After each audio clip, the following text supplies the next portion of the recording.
Ahojte, v dnešnom videu si povieme niečo o výhodách silového tréningu. Prvá a tá najdôležitejšia, zlepšuje kvalitu nášho života. Zvyšuje silu celého tela ako svaly, šlachy, väzy a kĺby. Zlepšuje denzitu kostí, čím znižuje riziko osteoporózy. Zlepšuje funkciu srdcového systému a nervového systému. Tým, že budujeme svalovú hmotu, znižujeme vlastne podiel tukovej hmoty a tým pádom si budujeme postavu podľa našich predstav. Prvý typ je vlastne poriadne rozcvičenie, ktoré pomáha ako prevencia zranení a takisto nám pomáha vo výkonoch.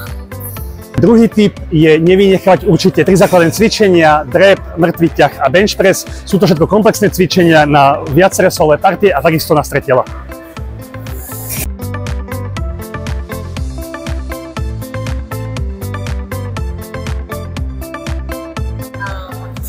Tretí a posledný typ je určite nevynechať regeneráciu.